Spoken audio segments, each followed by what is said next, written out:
بسم اللہ الرحمن الرحیم۔ میں محمد تنویر خان ایک دفعہ پھر محفل ٹی وی کی جانب سے آپ کی خدمت میں حاضر ہوں۔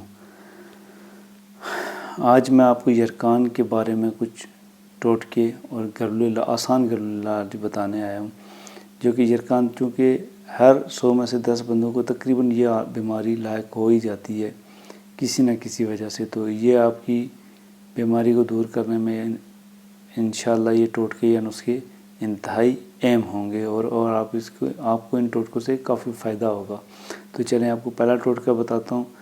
یہ لہسن کی 4 توریاں، مطلب 1 گانٹھ لہسن کی لے لیں، اس میں سے 4 اس کے پیس نکال لیں، اس کو آدھے کپ دودھ میں ابال کر کھائیں اور اوپر سے وہ دودھ جو ہے وہ پی لیں۔ اس سے آپ کو یرکان والے مریض کو کافی فائدہ ہوگا، اور یہ تقریباً 4 دن تک اسے استعمال کرتے رہیں۔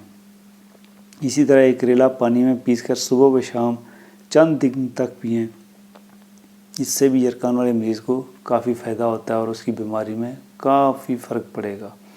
اچھا، پھر املی کو پانی میں بھگو کر اچھی طرح مسل لیں، اور یہ پانی پینے سے یرکان کے مریض کو بھی کافی فائدہ ہوتا ہے۔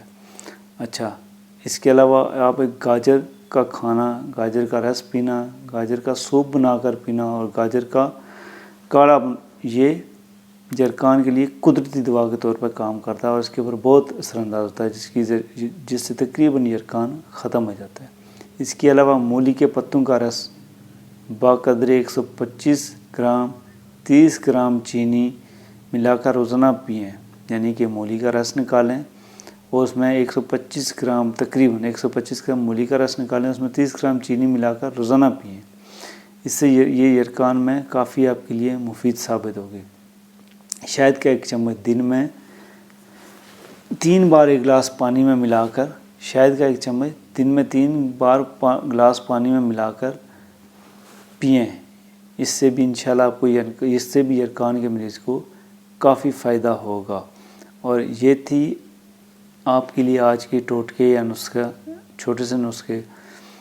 امید ہے کہ آپ کو بیماری پہ قابو کرنے میں کافی فائدہ مند ثابت ہوں گے یہ ٹوٹکے۔ لیکن ہماری ایک التماس یہ بھی ہے کہ ویسے میں کہتا تو نہیں ہوتا، میری التماس ہے آپ لوگوں سے کہ دیکھنے والے جو بھی ہیں میرے چینل کو زیادہ زیادہ سبسکرائب کریں، لائک کریں، تاکہ ہماری حوصلہ افزائی ہو سکے اور ہم آپ کے لیے مزید اچھی ویڈیو بنا سکیں۔ اور اسی پر ختم کرتا ہوں۔ محمد تنویر خان کو اجازت دیجیے۔ اللہ حافظ۔